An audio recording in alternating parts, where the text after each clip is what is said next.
Well, good luck, and I hope it goes well for you guys. Okay, thank you so much. Bye.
The qualifying race for the Formula 4 event here at the FIA Motorsport Games is heading to the grid. It is about to get underway. This will be a race to determine the grid for the main race, and it is a grid that already rather contradicts what we had seen in qualifying, because the fastest time, which was set by Russia, disallowed because that was done, we understand, under a red flag. And so the grid looking somewhat jumbled, and we have then lining up on pole position Israel. Ido Cohen is going to be the man on pole, and it will be Italy alongside. So Andrea Rosso, who topped free practice in the 2 sessions that we had yesterday, lining up at effectively his home circuit on the outside of this front row. Standing start, of course, for these identical single-seaters. The first time they have raced. It is a really fascinating entry. The cars with hybrid technology, 1400cc turbo Abarth engines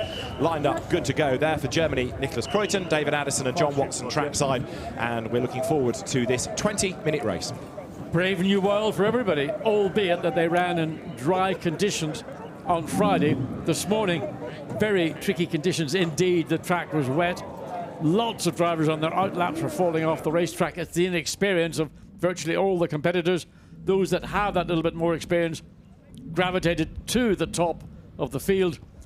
And the time that was disallowed, probably a function of you're on your lap and you're just about to complete the lap, the flag comes out. Well, what do I do? Do I keep my foot in it or not? And unfortunately, if you do, you get the penalty. So Bulatov is going to start in the second row of the grid. And but brave new world, as I say. Now let's try and catch up with one or two of the drivers before we go racing. Andrea Rosso on home soil, front row of the grid. He's with our reporter Dakota Jane. Andrea, it's fantastic to be flying the home colours here in Italy. How happy are you to be sitting on the front line of the grid? P2, you ready to go? Yeah, of course, I'm really happy about starting P2, so the front row. I'm honored to be here representing my country, and yeah, I can't wait to start the race, and let's see what I can do. Thank you. Let's see what he can do. Forza Italia. So we have then the Italian driver, frustrated perhaps of not quite being able to get the pole position. I mean, in real terms, he was third in the qualifying, second on the grid for this. It's a dry road pretty much, but the weather conditions are not being kind here at Vallelunga. A lot of heavy rain this morning. We've had a bit of drizzle again, even in that last qualifying session, 40 minutes ago? It's going to be that kind of day, I'm afraid. It's going to be weather fronts coming in and leaving, and then a new one coming in. So, and I said a brave new world for the entire field. It's a brave new world in terms of, on Saturday, it's a dry track.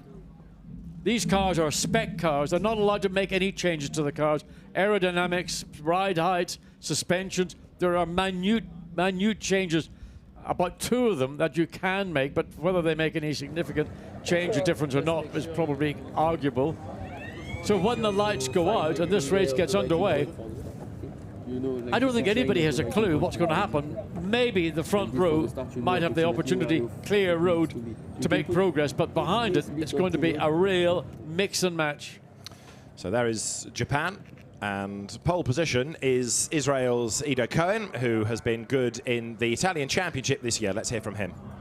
All the way from Israel. It's much colder here in Italy. Now, you had a little bit of a technical problem. Have you managed to fix that? Yeah, so when I went to the outlap on my way to the grid, I couldn't upshift. The upshift pedal didn't work. So we switched the steering wheel, and now the problem is solved. But I guess you haven't tried the steering wheel, so you don't know, do you? Anyway, good luck for the race. I hope the first corner goes well for you. And with a very competitive pack, of course, all in the same car, having its first ever race, this is going to be quite some battle, isn't it? As we look forward to this qualifying race for the F4 Cup. And a bit of home advantage, if you know the circuit, could certainly stand you in good stead. Then for Denmark is the car of Malte Jakobsen. Now, he's another driver that ought to be worth watching in this, because Jakobsen is the Danish Formula 4 champion this year, but he starts quite a long way back on the grid. He was 8th at the end of the provisional times in qualifying, but moves himself up the grid a little because of the shuffle around for Russia. Pavel Bulintsev losing his best lap time. Right, the safety car blasts away. There you see the one-by-one staggered grid, all formed up, all ready to go. So the grid is complete. We have, as far as I'm aware, nobody missing from that grid. And everybody there set for battle.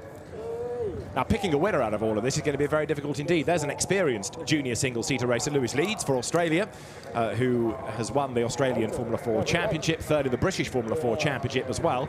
But here the leveller is, it's a new circuit. It's a new circuit for probably the bulk of the field. It's a brand new car, limited running, wet qualifying.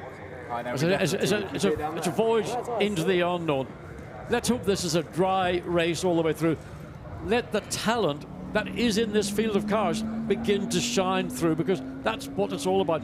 These cars, quite sophisticated for a junior formula with a built-in hybrid system, to give them a sense of what they'll face basically should they make progress through the more senior formulas, ultimately getting into Formula 1. That will be the dream of everybody on the grid. So the work is beginning at this very formative stage in these drivers' careers. Now let's go back to the grid. Another driver to watch in this for Germany, Nicholas Kreuten. He's with Dakota. Nicholas, exactly, you're a driver to watch all the way from Germany. Germany has a great nation for a passion for racing. You must share that passion as well. Are you excited to get racing here? Yeah, definitely. I mean, now for the qualifying race, I'm going to focus on staying in the front and get a good grid position for tomorrow's main race. So I'm really excited. Now you've got to watch out, because Israel's got a little bit of a technical problem in front of you. So viel Glück, good luck for the race. Thank you very much. Well, hopefully the Israeli technical problem is sorted, isn't it, from the new steering wheel that's been given now to Ido Cohen. So his pace in qualifying was very impressive indeed. All of these cars on Pirelli tyres. It should be slicks now. The road has been drying as the grid is cleared, and they're looking further back upon it. You see number 13, which is the Hungarian car of Laszlo Toth, lining up on the outside of the grid, and he again is going to be a driver on his toes, pretty experienced in Formula 4 terms. He's done the German, the Italian, the Spanish, the UAE, the North European Zone Championship. So there's plenty of track time available to the young drivers in this level of racing, isn't there? Yeah, I mean, coming to the end of a season, of course, this will be the swan song for many of these competitors. This will be their last race. They'll be looking, preparing, seeking budgets. So a good result here in an important event such as these Motorsport Games at Vallelunga will be a cachet that you can carry forward and maybe persuade somebody that you are the driver from your nationality. Remember, these are nations. It's not just a normal national championship, which is comprising fundamentally the drivers of that particular country. Václav Safar for the Czech Republic is good to go then. He is another regular F4 racer. He's done the Italian and the German championships, which do share effectively the same car and engine. So the 1400cc Abarth engine is the power unit for the Italian series. But here, hybrid technology bolted on. Now, there's very little that the drivers can do to make adjustments. They certainly can't influence when that hybrid extra boost comes in, but really it will do the work for you coming out of a slow corner as you accelerate. It's a bit like the kick down on an automatic gearbox. Yeah, I mean, if you look at the level of sophistication that hybrid race engines have got either in LMP1 at Le Mans or on Formula One Grand Prix, that is the extreme end of that whole hybrid spectrum. What we have here is the beginning of it, but it gives drivers the fundamentals of understanding what hybrids are capable of doing and providing. So that extra little bit of kick when you get on the throttle, it's what your future motor racing will be geared around. Grid is being cleared then, so history about to be made. The first ever race for these cars. They're all run by High-Tech GP, experienced single-seater team, built by KCMG, the KC Motorsport Group. And the fans, it's free admission to come to Vallelunga, packing the stands, cheering for their nations, looking for, in some cases, the stars of tomorrow. And here is a grid full of them. They've spent all season racing for themselves in independent individual championships around the world. Now they go head to head, and although yes, they want to be the gold medalist, it is all about winning nations. The grid headed by Israel's Ido Cohen. Vouchsafe that if you'd asked most people who will you expect to be on pole position as a nation, they wouldn't have said Israel, because it's not really one with a huge motorsport pedigree. They do. I mean, it doesn't have, but certainly Ivo Cohen has shown great skill. I mean, in difficult trick conditions, he was consistently. Well, that's not Ivo Cohen. That's directly behind, and that was the German entry. I think that might be directly behind Cohen. I thought that was the third row, which means it's going to be Brazil's João Rosata who gets going. He's not the only one to be slow off the line. There's another couple. So there you've got the car slow away of, well, three cars still. Yeah, and I think this may be a delayed start. Delayed start indeed, because one of them's got rolling. But, well, both on all three now, well, they simply must have stalled. Interesting also, we just had a grid, amended grid given to us, which confirms grid drops for a number of people, but also number 12, which is Hong Kong's Hugo Hung, refused permission to start because he caused 2 red flags. Right, this is the grid. Quickly, that's while people try and play catch-up. Ido Cohen is on the front of the grid with Andrea Rosso. That's Israel and Italy. Second row of the grid is Germany and Russia. Nicholas Kreuton lining up alongside Pavel Bulantsev. The third row was Brazil and Japan. Well, Brazil, I think he's trying to get himself back through the pack. João Rosate, Kazuto Kataka goes for Japan. Then it's Denmark and Australia, row 4, Malte Jakobsen and Lewis Leeds. Row 5 is Finland and Hungary, William Alatalo and Laszlo Toth. The Czech Republic is on the 6th row. Václav Safar lining up with Rachid Desjardins for France alongside him. On the 7th row of the grid, you've got Ireland and Belgium. Luca Allen for Ireland and Nicolas Bert for Belgium. Spain and Malaysia come next. Melan Garcia for Spain, Jasper Tong for Malaysia. Portugal and Kuwait on the penultimate row of the grid. Mariano Perez and Mohamed Al Nusif.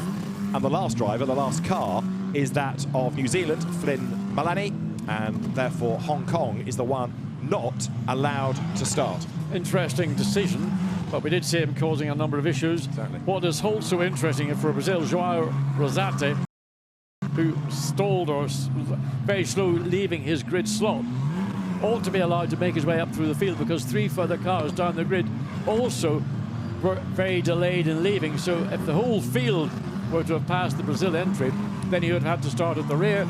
But because 3 of them were also slow off the mark, that should enable him to take up his rightful position on the 3rd row of the grid, 5th quickest. Yeah, if everybody leaves the line before you, you've got to start at the back. Yeah. But if there are some stragglers, you are able to take up your grid position. So this is a 20-minute race, not a set number of laps, but the flag will go out the first time the leader crosses the line when the 20 minutes are up. And the cars now making their way up towards the grid with, on pole position then, Ido Cohen for Israel. With him at the front of the grid, Italy's Andrea Rosso. So Cohen with that late switch of steering wheel, now settling himself into position. Well, Rosario hasn't made his way. That is, I think, now in the middle of the field. Yeah, you're right. So he has made his way. Normally you'd try and get into position a little bit earlier, but the fact that he's made it onto the third row of the grid, waiting for the lights to go on. Well, we are good to go, that's for sure. It has been a slightly untidy formation lap for some of them, but our first race ever for these cars, these KCMG-built Formula 4 single-seaters, hybrid technology, halo device on the cars, and the first time single-seaters race for their nations in the FIA Motorsport Games. The qualifying races go. Who makes the best start? Dreadful getaway by Russia.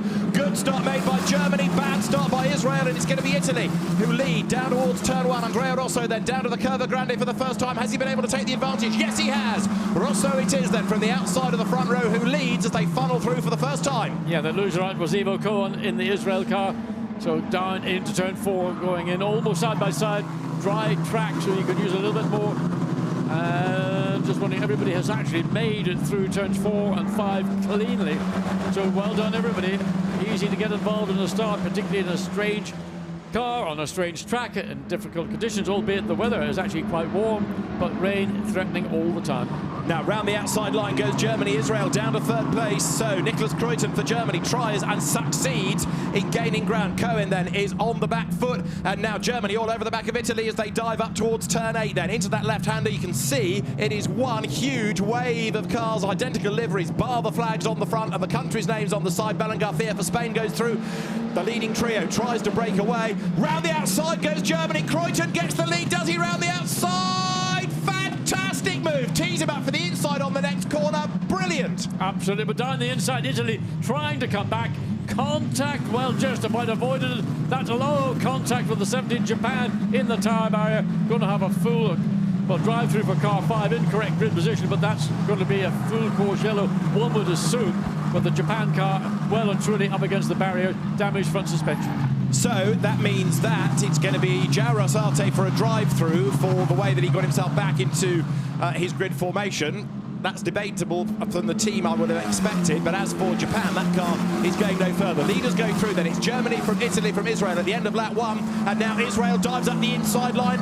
Through the Curva Grande they go. Israel goes second. Aggressive move, a spinner again back in the infield. So that is 18, that is Kuwait, Mohammed Al-Nusef. So 2 cars in the gravel. We haven't had a safety car intervention or a full course yellow. Maybe the first got going. Hopefully the second will likewise get going. Well, the first one wouldn't because they're in the barrier with damaged suspension. Going no further. So Rosate, I'm surprised about that drive-through because not everybody had gone past him. However, the race director does not want him to have taken up his grid position. So Rosate at the moment running 5th. He's going to have to serve the drive-through, otherwise he'll be in strife. The leader, Nicholas Kreutzen, though, is doing a very good job up front. He's battled his way through from the second row, and the safety car is deployed. Yeah, I'm not surprised. 2 cars off, one certainly never going to recover. There's the second of the cars, the Kuwaiti car, and that's got right rear suspension damage as well. And everybody now is suddenly seeing red or yellow safety car indications locking up. I don't know whether amongst the sophistication have they got an onboard yellow. There's another car. That's Japan, isn't it? Is that Japan? Yeah. So here it must have been contact. Was that contact or just losing the back of the car? Because the right rear suspension, maybe a punctured tyre. But he made his way back to the pits. It looked like the right rear may have been compromised. So safety car on track, and everybody now has to slow down. Just wondering whether, I haven't got time yet to check the regulations, whether Rosati can do his drive-through while the safety car is out there. Kuwait being waved past, so the safety car crew making sure that it gets the correct car behind it, and that will be Germany. So Nicholas Kreutzen leads. Then we can take stock at the end of 2 laps. Kreutzen leads from Cohen. That means it is Germany from Israel. Replay of the start here. It's a good start indeed by Italy and by Germany. Slower start by Israel. So 2 abreast going down through turn 1 and 2, then into this wonderful turn 3 Curva Grande Vallelunga style. But it was that move by Kreutzen, by Germany, round the outside at turn 10 that was the real star move of the opening lap. Now, all of the safety car laps, of course, count within the 20 minutes. It is the result of this that determines the grid. Never mind points. You've got to finish and finish well. That puts you in the box seat for tomorrow's medals race. So Germany forceful at the start, making it stick in turn 10. Very brave move. Russo tried to get back down in the inside, but just wasn't sufficiently far alongside to think that he could make it stick and avoided contact. And then Ivo Cohen used that opportunity himself. There's the damaged left front suspension. I mean, it's a quick fix, but not obviously something that can be done. I think still there's, I don't know why that debris was on the track when we were watching some of the other activities earlier on. Still there. Lights flash on the safety car. Of course, when those go out, that's the indication that we will be good to go at the end of that lap. So Nicholas Kreuthen for Germany leads the way. Through he comes. Short race, David, only just under 15 minutes remaining. Yeah, exactly. And they're going to have a view of the replay move, down the inside. That's where Russell tried to come back, but was not sufficiently far alongside. Then Ivo Cohen got the momentum coming out of turn 11 up into 12 and then 13. So Germany, Israel, Italy, Denmark, Hungary, Brazil, Finland, Belgium, Ireland, Australia. That is the top 10 at the moment. Safety car stays on track, lights flash. Good start from Ireland. They weren't so far up the grid, up into the top 10 and 9th place. So Ireland started in the 7th row, so that's 4 places. Made a very good job. Now, are we going to go racing at the end of this lap? I think the safety car lights may be out. Yep, and it comes. So it is now up to Nicholas Kreuthen to control the pace. Once he accelerates, he's got to keep on accelerating. You can't go and slow. And it is going to be Israel's Ivo Cohen who is up behind him. This is going to be a fascinating restart. We're down to 14 minutes and we're not yet at the timing line. It's all going to happen down into turn 4. That's the prediction. That's the prediction, because those first 3 cars are fairly evenly matched. Competitive, aggressive starts for all 3 when the light went out, and they're just waiting for Kreuthen to get going. He's going now, and Cohen and Russell want to go with him. They don't want to let him steal an advantage coming up into turn 14 and get that little bit of an advantage. So these 3 will be the race in the instant that we get underway again. And actually, it's a good restart by Kreuthen, isn't it? He does lead them away, comes over the timing line now then. So Nicholas Kreuthen is up front as he powers through then. He's now 4/10 clear of Cohen. That means it's Germany from Israel. Italy goes through 3rd. Andrea Rosso is ahead of Malte Jakobsen for Denmark. And then a really good amount of progress made by Hungary's Laszlo Toth. He has also been on his toes, having lined up on the 5th row of the grid as the cars now stream their way up towards turn 5 for the first time of asking. Leading the way and trying to build that gap is Germany. Yes, but Cohen in Israel had a thought about going down making a move into turn 4. Looks about up the hill. Well, he seems to have more momentum, more drive off a corner than we're seeing from the race leader right now. But having that position, easier to defend. Italy likewise to make a move on Israel for that 2nd place. So they come now through Sorate, turn 8, that very tight left-hander. Challenge being made in the background, look, as some of the other nations squabble for the lesser places, but the higher up the order they can get, the better the grid position is going to be. Al-Nusif, the Kuwaiti driver, after his spin, being given the meatball flag. The mechanical warning flag also being looked at is Russia, because Bulantsev got together with Kuwait. Remember, he was penalised after qualifying, dropped down the grid, and made a bad start as well as the cars now stream their way through. So Italy, having led off the line, now Rosso down in 3rd place, trying to come back at Israel, which in turn is looking for a way past Germany. Yeah, but Jakobsen in 4th place is also breathing down the back of Italy in that 3rd position. So once again, slightly closer to the top 4, coming off final turn onto what will be their 5th lap. So watch, I think that Cohen will be thinking about a move down the inside and maybe anticipated a bit of a battle. There we go. He's got the advantage coming down out of turn 3, down the inside, compromises Kreuthen, and therefore Luke Rosso likewise. Cohen was always the quickest of these 3 cars from the moment the light went out. He's finally now got what he might term his due position by leading the race. He had pole position, he lost it, but got it back now. Germany leads still. Kreuthen is ahead, going to the outside line. Can't do it there, or can he? He's going to try, he's going to try, he's going to try, but he's going to run out of road on the outside line. Germany still leads the way. So Nicholas Kreuthen under attack. And now look, we've got 5 in the line. It's going to be 6 in a moment, because Italy has been caught by Denmark, taking Hungary, and then Finland with him. Side by side for 2nd as Rosso for Italy tries to go around the outside of Israel. Wheel to wheel as they come off turn 9, and that plays into the hands of Germany. They're still side by side for 2nd. On the outside line is Italy. Italy. On the inside line is Israel. Rosso tries to go around the outside, can't do it. Israel hangs on to second, and look, Kreuten's got a gap of 2 or 3 lengths. Yeah, but look at Ivo. He's put Cohen has managed to stretch that these two are battling over second place, and you got Jacobson and Toth all becoming involved in that little battle. Toth, in fact, had the fastest second time in sector 1, but it looks to me Ivo Cohen has just got that little bit of additional pace, and he's able to turn it on that bit earlier than those around him, and now has a comfortable lead of 0.3 of a second. Up to the timing line then comes Nicholas Kreuten. Through he comes. He will head over the line, and as he does so, the best news for him is that battle going on behind him, because they are holding each other up. Through they come once more. 0.7 of a second is now the gap. Finland, by the way, has done the fastest lap, William Alatalo, but there are the 3 leaders. Next battle is on for 4th, where now Hungary, Laszlo Toth, is up into 4th place at the expense of Denmark. There is Denmark through 5th. 6th is Finland, so another good scrap is building up there.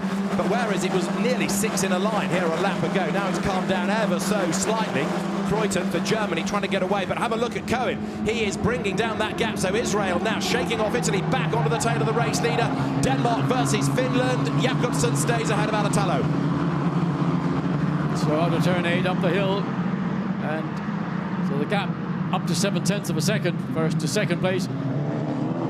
Further back Rosso, further hump second behind Cohen, and beginning to settle down the field, the pack. But the battle for second place there, you can see that is far from over. Rosso definitely wants to find a way round the Israeli car. The lead German driver, 0.7 of a second up the road, and getting nearer to a second by the time they'll come through to start-finish line. They all concertina into turn 11 now, and now the field sprinting up towards the end of lap 6 then, with, as you can see, 8 3/4 minutes on the clock. So if Israel's Ido Cohen is going to do anything about the leading German entry, he's got to get on with this, because right now on a road that is drying all the time and lap times are tumbling, so Kreuten is getting away from the pack. Game on for second. Israel versus Italy. Tiny gap back to Hungary 4th as they come up towards the line. 5th is Denmark. 6th going through is Finland, and then you've got Belgium, the best of the rest, in 7th place as the cars now go through turn 1 with 0.8 of a second being the margin that Germany has over Israel. So that battle for the lead looks like it's fairly safe in the hands of Kreuten. He's got 0.8 of a second advantage over Cohen, who has lost slightly to 3rd place. So Rosso up 0.1 of a second further towards the tail there. We look at the battle that's gone on through the field. So 1st, 2nd, 3rd, but 4th, 5th and 6th really within a handkerchief of all those top 6 cars. Through they turn then, as you look at Finland's William Alatalo. 6th he is at the moment. So 7th is Belgium, 8th is Ireland, 9th Australia, 10th is France. Kreuten hanging onto the race lead, but what he's not doing is getting away there down the pit lane. Hiding himself behind the wall comes Rosate for his drive-through penalty, also in his Al-Nusif after his earlier spin and the damage that was picked up as a consequence. So race leaders come up towards the end of the 7th lap of the race. It was 0.8 of a second, Germany over Israel at the start of the lap, but right now you've got to hand it to the pace of Ido Cohen, because he is able to get right back there, look onto the tail of the German driver. It is again game on for the race lead. The pressure is telling on the leader. So let's watch and see what happens when they come out of turn 14, because that will dictate where these cars will end up.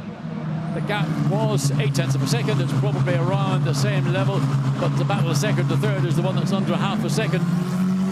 So you can catch, but what more can you do? These cars are not hypersensitive aerodynamic machines. They are relatively easy to drive in traffic, so no concerns. Oh, I've got a wash shot because I was too close to the car ahead of me. Now the battle is on for 2nd and 3rd again. Look, because as Israel closes on Germany and then gets stuck, so Italy closes right up, then attacks. That enables Germany to pull away, because Israel's Ido Cohen has to go defensive. And here comes now Italy. Andrea Rosso tries to make the move on the outside line as they head up towards Campagnano. And Kreuten is under attack from Israel, so Germany's in danger of losing the leaders there. Israel tries the outside line. Absolutely wheel-to-wheel. Fantastic race between these two, and Germany comes out of the corner ahead. Up now towards turn 8, Germany. Nicholas Kreuten having to make this car so wide. Italy up the inside line for 2nd place. It's going to be close. He's got the inside line for 8, the inside for 9. Italy goes 2nd. Yeah, good move. Watching the battle ahead, 2 cars compromising one another, gave the Italian entry that opportunity to get up the inside. Now he's under threat from Cohen once again.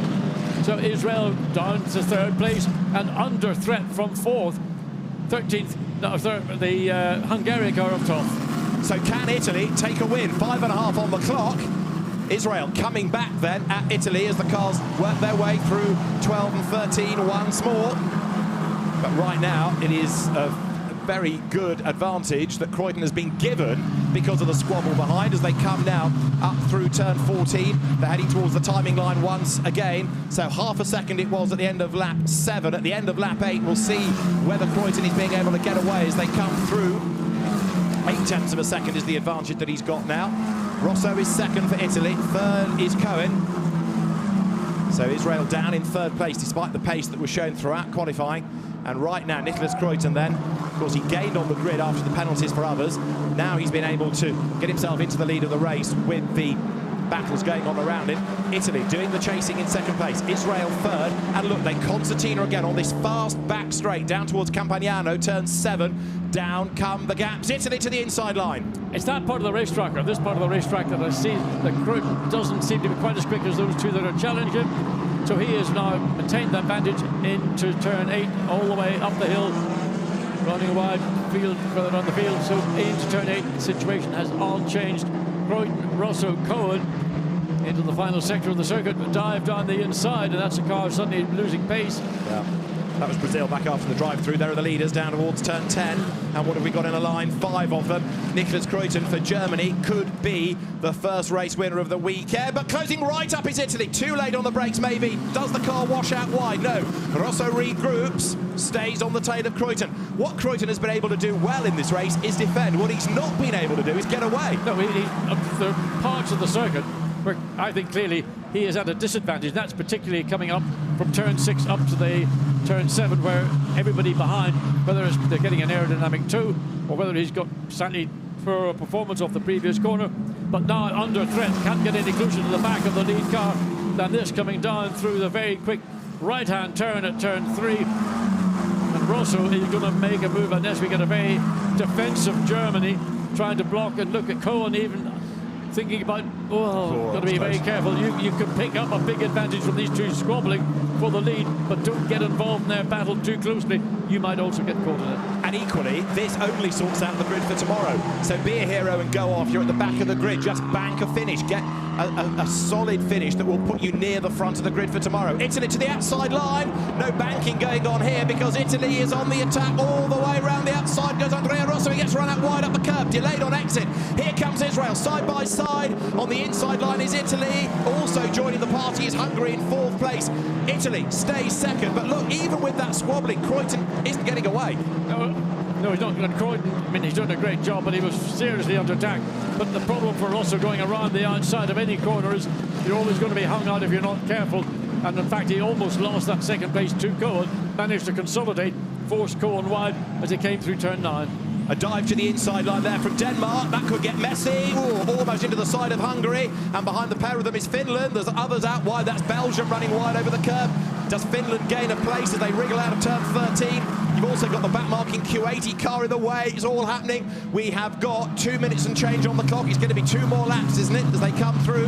Al-Nusif for Q8 trying to get out of the way of the quicker cars. But here come the race leaders. And look, the traffic has really gone against Israel. So it's Germany versus Italy with 2 laps to go. Yeah, and it's Italy going to be again looking to find a way past Germany, down the hill, through the right-hander, through the curve of the left, again down into turn 4. What side to go? Germany goes right, Italy goes left. Will there be a switchback? No, not close enough to make it stick. But again, it's up the hill from the exit of turn 5, up through the curve of 6, into the hairpin at 7. Contact down at turn 4. Somebody runs wide as Italy is now on the attack. To the outside line again goes Andrea Rosso. Remember, he out-qualified Kreutern, so he should have the pace. And he does go ahead on the outside line, though, wheel to wheel. 1 more lap to run at the end of this. Rosso for Italy again tries to go around the outside, again gets run up the curb, but he stands his ground on the inside line. Italy for the race lead. Look at this, they're almost touching. Last of the late breakers, they are still together. Italy goes through. Great move. Yeah, stayed close on the exit of turn 8, managed to maintain his ground going up into turn 9, and the German finally had to concede pressure. Now Israel's looking to find a way past Germany, but they defend by taking the tighter inside line. the battle, I mean, it's been a wonderful battle between the lead 2 cars, with Israel just about down the inside into, wow, can he get it done? Can he force or Yes. what? Germany's gone from 1st to 3rd in the space of what is little over half a lap. So it is Italy in the lead of the race now. Israel started on pole and is back up into 2nd, and Germany's Nicholas Kreutern down in 3rd position, having of course led for the bulk of this race. You've got to feel a bit for Nicholas Kreutern. However, it's tomorrow's race that will determine the medals. Here they come onto the last lap, and Andrea Rosso for Italy has driven really well in this. He comes through now to lead onto the last lap by 0.6 of a second. But can Israel's Ido Cohen do anything about him? I think that the Kreutern car may have lost the left side front wing end plate. There was something flew up about a lap ago. Now he's under threat. Likewise from Toth coming down the inside for Hungary, but can't quite get alongside. So Germany did a great job in the opening laps. On the final lap, gone from 1st to 3rd, and no response possible. This is going to be a very popular win for the home crowd if Andrea Rosso can hang on to it for another half a lap as he turns his way now through Campagnano out of turn 7. It was there that he was being forced out wide earlier, while Ido Cohen is behind him in 2nd place. He was quicker in the 1st sector. He is trying to bring down the gap, and look at Germany all of a sudden having to go defensive, because there, right on his tail now, Kreutern has Laszlo Toth.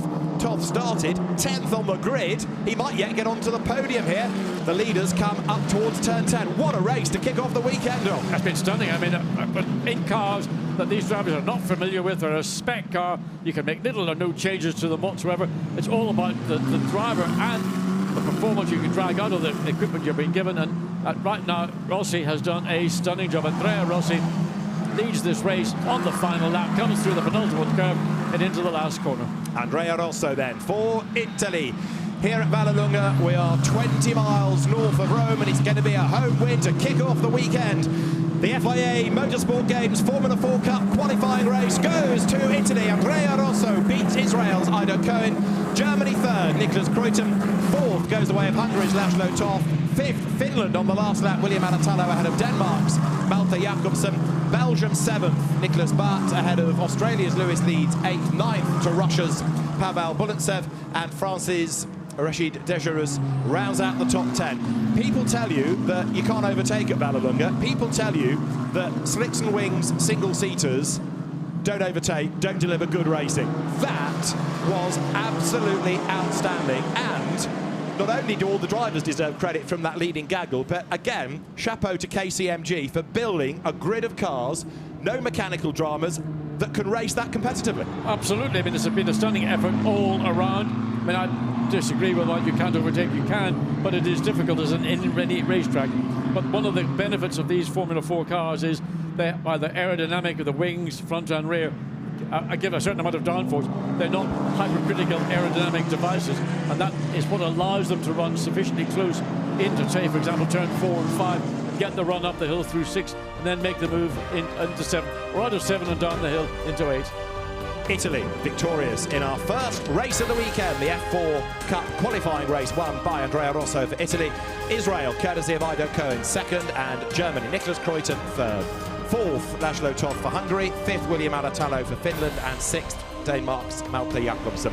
Belgium 7th, Nicholas Baert, 8th, Lewis Leeds for Australia, and 9th, Pavel Bulantsev for Russia, with 10th going to France, Rachid Desjardins. 11th was Ireland, ahead of Spain. 13th, Portugal. 14th was the Czech Republic, and 15th, Malaysia.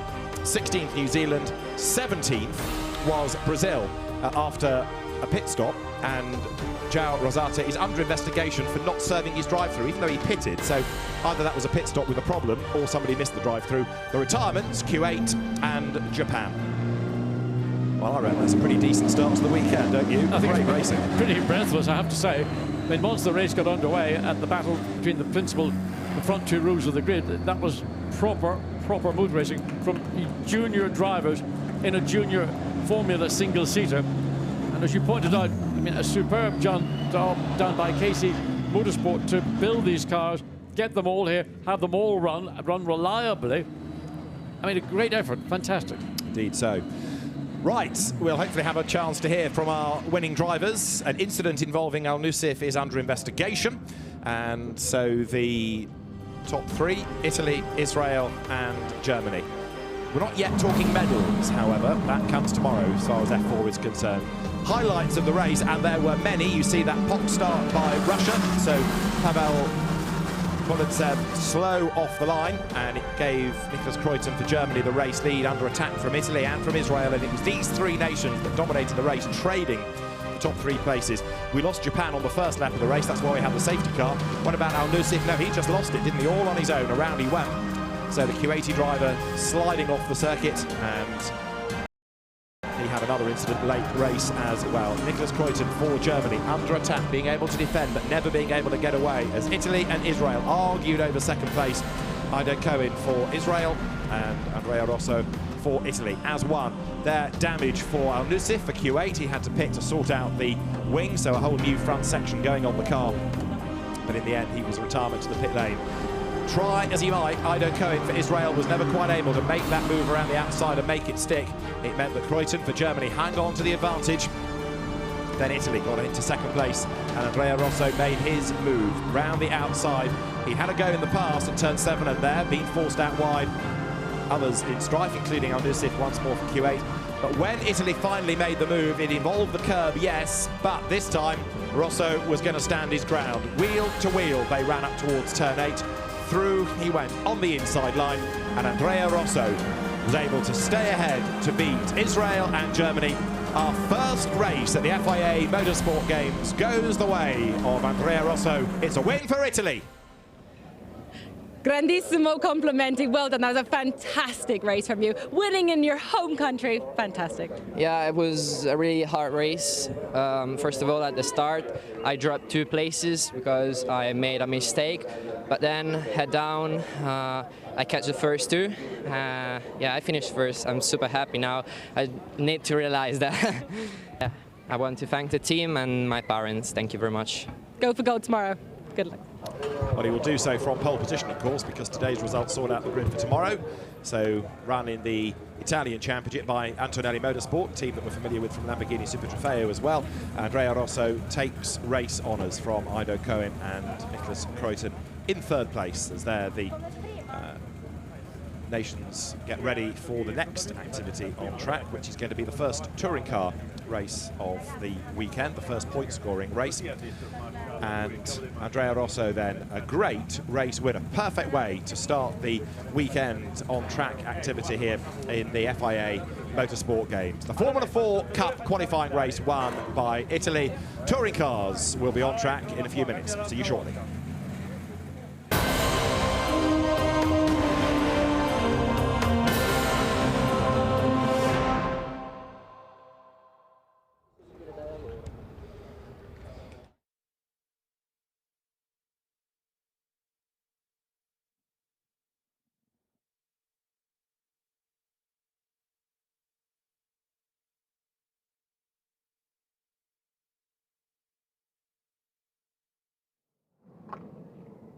You join me back at the Karting Slalom, and I'm joined by Marin Kremis, who is the newly crowned karting world champion. So he showed me around the track. I've been speaking to all these people. I thought I may as well give it a go. So tell us about what you're doing here and what you're showing everybody. I'm just helping out the FIA and Bureau Up, my team. Helping out, preparing everything, making sure everything's ready for the drivers to have a good time and hopefully win a medal for their country. And you were saying to me you're not really used to slalom either. No, I've never done anything like this before. I've actually never seen it. I'm used to driving on a small go-kart track, just basically Formula 1 in small. And this is very different, but it seems like good fun. Do you know, I was surprised at the power of these things. Yeah, they've got a lot of power. We actually tuned them down a little bit because it's such a small track here and you don't want to hit the cones. So just to make it a bit easier for everybody, we tune them down a little bit. But they've got a lot of power, yeah. Yeah, let's not talk about hitting the cones because I had a few near misses. And the person in front of me, after you left, just shot off. I couldn't believe it. Yeah, the small kids usually are very good at it. They have no fear and they just have a lot of fun, so that's the important thing. They were having fun. I was concentrating, thinking, I need to catch that person. Yeah, it's not easy, definitely not when you see a small person like that just shoot off and you're just getting frustrated. Yeah, these cones and this course is really quite tight, isn't it? Yeah, definitely. It's just a little bit wider than the go-kart, so you have to be focused. Make sure you don't hit any cones, because if you hit one cone, it's a 2-second penalty. And yeah, that's the most important thing. You're better off going a little bit slower, but making sure you don't hit anything than going all out and hitting every cone there is on track. Maybe I should have spoken to you before I got in the kart. Yeah, it would have been helpful to get some tips, I reckon. So we're seeing lots of young talent here. Tell us about your karting journey and how you've got to World Champion stage. Started off in my local area in the Netherlands. Then went to do the national championship, and when I was old enough to go international, I went international. So that when I was 13 years old. Did the CIK, FIA events, all of them, driving against the best people there are out there on track. I drove against Lando Norris, Max Verstappen, Charles Leclerc, just to name a few. And they all went a little bit further than I did so far. But yeah, I stuck to karting, did my time, and won the World Championship last September, so good feeling.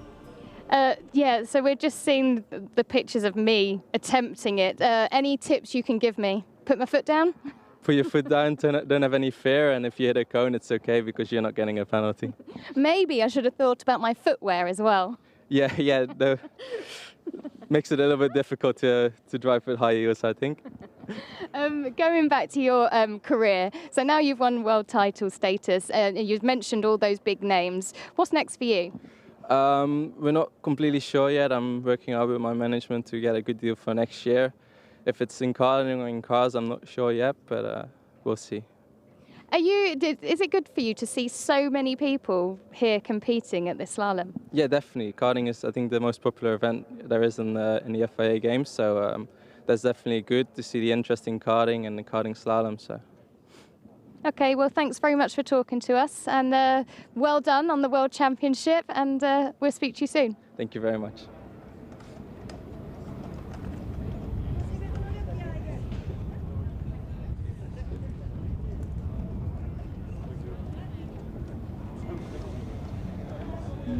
I'm with John Ryan, Technical Sporting Director of Motorsport UK, and you're with Team GB, obviously. It's a great event, this, isn't it? Oh, it's wonderful. It's, obviously it's the first time we actually had a full event with all multi-disciplines and that. We're really excited to be here. We didn't know what to expect when we arrived, but it's absolutely fantastic. The show that's been put on is absolutely amazing, and we're looking forward to continuing this in years to come. The opening ceremony was just absolutely amazing. The atmosphere was just superb. And the actual friendliness of everybody, although they're competitive, there is a lot of people coming together, and it's absolutely amazing. So we're at the Karting Slalom, which is one of your categories that you're competing in, but tell me what GB are doing as a whole here. We're also competing in touring cars. We've got Rory Butcher in touring cars. He competed in British touring cars as well, was very high up. I think he finished 4th in the end of the season. We've also have our GT team. We've got Chris Froggatt and we've got Flick Hogarth, who's competing in the Ferrari during this weekend. And last of all, we've got our James Baldwin, who's actually doing Digital Cup. It's the first time we've ever actually had someone entered in such a competition, but it's fantastic. Really proud of the team. We've all been socialising together as well in the evenings and that, and what a lovely bunch. As an experience itself, we're actually so proud of our team. So you've got a whole range of ages really within your team. How important is it for the youngsters here in the karting to be against all these different nations, experiencing, as you were saying, they're not really used to slalom, they're used to racing karts more so? Well, I think it's amazing. We've got two 14-year-olds in our team. There's Sam and Jessica, and they're both amazing little characters. And they've got people to look up to. And we've actually said to them, maybe in time, we actually need to take your autographs now, because you'll be the people that will be the stars of the future. And it's great to see, we've got people who they see often on TV, people like Rory Butcher and all that, and actually working with him to do the opening ceremony, it's a real time for them. Okay, well, I'm not going to show any bias on who I'm supporting here this weekend. We're just going to go and drown our sorrows about the rugby, aren't we? We are, yes. No, we're very sad to see that. But we've got Lewis tomorrow, haven't we? So let's keep our fingers crossed. But yeah, no, I think England unfortunately put their best performance against New Zealand by the sounds of it. But wasn't able to watch it, but had some updates. But and that's the rugby over. We're not going to talk about it anymore. No more rugby. No, it's all about motorsport now for the rest of the weekends. Thank you. Thank you very much. We're clutching at straws. We're finding some human beings that might be lurking.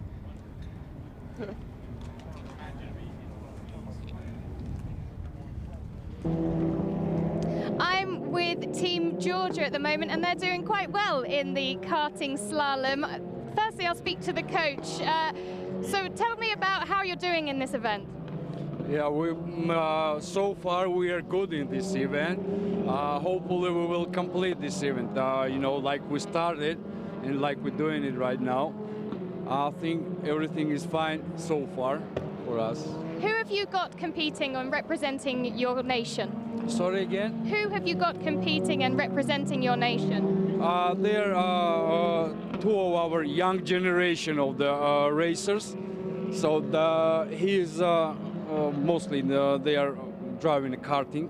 So she's only first year she started the karting, but so far she's doing so good, and he's got more experience in the karting, and he's also driving the race car, not only karting. So I think we're good. How important is it for them to be competing against other people of their age from all different nations?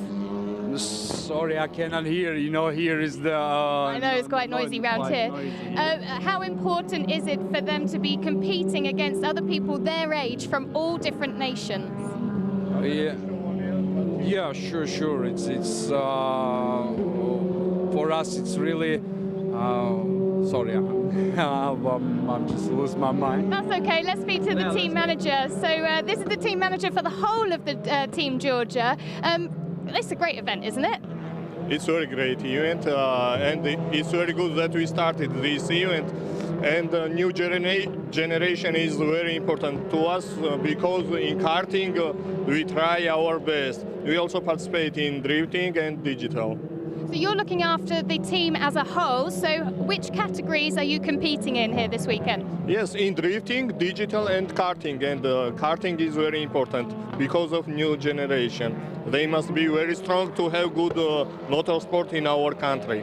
We are a very small country, and so we try our best to show. Okay, if you want to just speak to people at home in Georgia, tell them what you think about being here and competing. Რას ფიქრობთ აქ რო ხართ? ანუ რას ფიქრობთ რომ აქ რო ხართ, ხო? ანუ ძალიან მომწონს ეს ევენთი, ძალიან ბევრი мотивация მოგცა, იმიტომ რომ პირველზე ვართ, საკვალიფიკაციო გავლენაზე და ვეცდებით ფინალშიც გავიდეთ და მოვიგოთ კიდევაც. He's saying that he is trying his best to go to the finals and win there, and it's very big motivation for him to come here and show good results. And are you enjoying the competition? კი რა თქმა უნდა მომწონს, ძალიან დიდი გამოცდილება მივიღე და იმედია შემდეგშიც გავაგრძელებ ეს.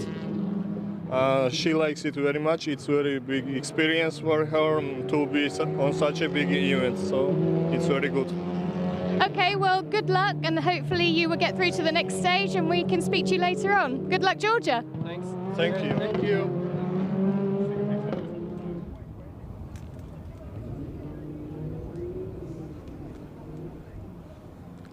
He's doing a move.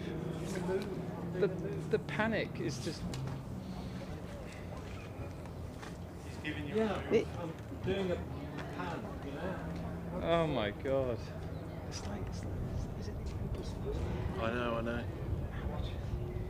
Also down here at the Karting Slalom is the Girls on Track Activity Centre, and I'm joined by Barbara Silva, Social Responsibility Programme Manager for the FIA, who runs this event and this programme. So can you tell us about it? Sure. So FIA Girls on Track is about showing young women the different facets and inspire them into having careers in motorsport. So what we do is that we work with local schools and we try to get as many participants as we can between 8 and 18 years old, and they basically spend a day with us discovering the different careers and also trying out the karting slalom. Now, there's all these different activity stations here. We're going to walk through them. We'll start here with the simulator challenge. So tell me what this is.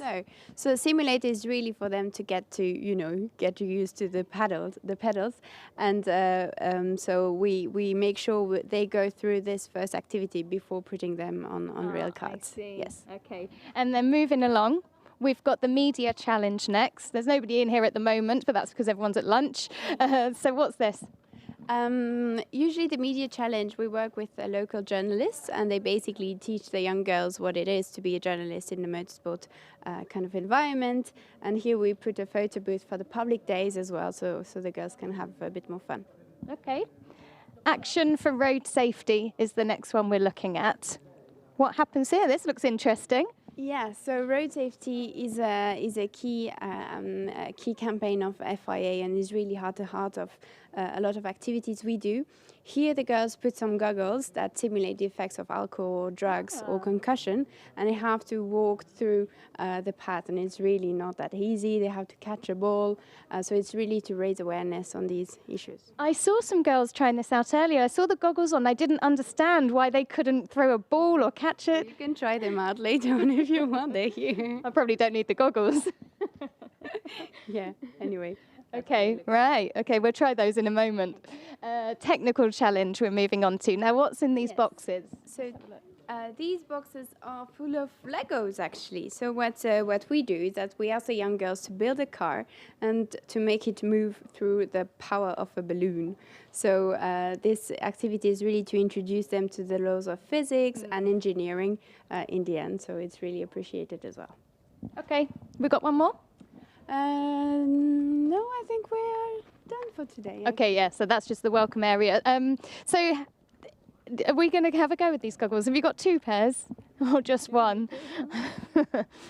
Wouldn't normally need them on a Saturday evening. Right. Should we swap? Yeah. Oh my goodness.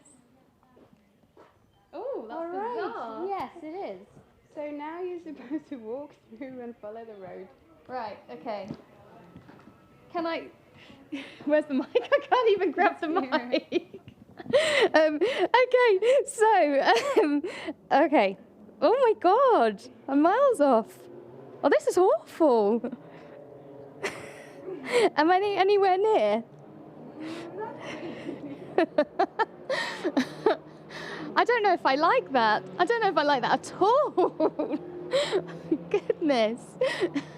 Have you tried it? Oh, yes, several times. But yeah, I must say you have the strongest one, so it's really difficult. Oh, right. Okay, so you didn't help me much.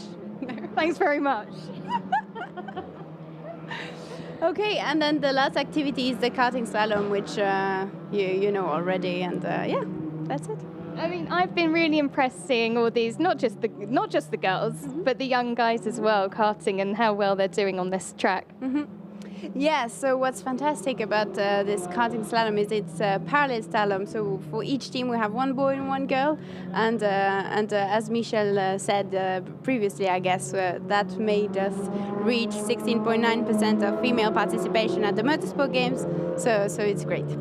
All right, thank you very much, Barbara. Thank you. Thanks.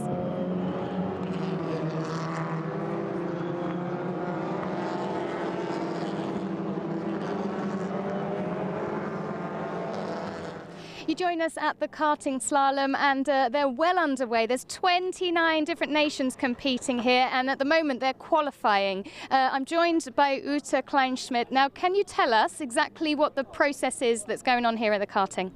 So the nice thing is we have here girls and boys. So that means 29 nations are racing against each other. The pre-finals are like this. So everybody has actually 2 runs. So in total 4 runs are counting. And the 16 fastest will be the one who can go on to the finals. So that's almost half the field. That's quite a lot to go through to the next stage. Yes, absolutely. But I think this is quite fair because you can see also weather condition can change. And so everybody has a bit the same chance, and they have to be fast, they have to be precise, because this is really difficult. You can see it's only a very tiny road through all the coins, and you can see that a lot of teams throw them, so that costs each time also some seconds. Yeah, we've just been watching some of them run now, and this course looks quite difficult. I called that a figure of 8, but you, of course, called it a pretzel over in the corner there, so it's quite tough for them. It is really, really tough, and this is a combination of remembering the track, of drive precise and fast. So this is really a lot of skills which you also need for all kind of motorsports. And how are you finding the mixed teams? How are they going, the boys and girls combined? It is actually by the national clubs, as ASNs we call them. They select the team and they apply with their best country drivers. We've got a range of ages here. I've seen lots of different people here. So what age range is there? It's actually 14 to 16. Okay. So this is a very good age to be prepared for doing a career in motorsport later. Now, you are the only woman who has completed and won the Dakar. So how is it for you to see young girls here competing? Yeah, for me this is really very important, because we're doing a lot of effort at the FIA to bring young girls to motorsport, and here we can see 29 talents racing against the men, and that is what I did all my career, and I think we can show that this is possible, and that's what we want to achieve. You mentioned this is about precision. I can see quite a few cones that have been knocked over. So what happens if they do that? That costs them about 2 seconds per coin they throw away, but this is part of the game, you know. So, and this is quite expensive, because they are using around 25 to 27 seconds for one round, and so then 2 seconds is already quite a lot. Will you keep this course as it is, or do you change it for the different stages? We will keep it like it is for this event, but this kind of sport, which we call kart slalom, can change different figures, and so we chose this because it fits very well here, and like you can see, it's the same setup on both sides. So after we will have finals where they knock each other out. And I'm assuming they compete on both sides of this track? Definitely, because it has to be fair. So one time they're on one side and the other time on the other side. We had rain yesterday. I can feel some coming down now. How's that going to affect them?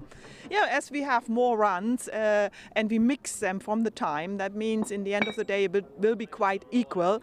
But it's like in normal race conditions, you know. If you race, you can have a bit better luck or good luck. So that means this can happen here too. We're fairly through this first stage now. So are there any teams that are standing out to you at the moment? Can you say that? Difficult to say, because it's really close, the competition, and we have still about 20 countries to go the last pre-run, qualifying run, and after this we will see. So it's quite close. I'm very happy about that. So that means it will be very interesting.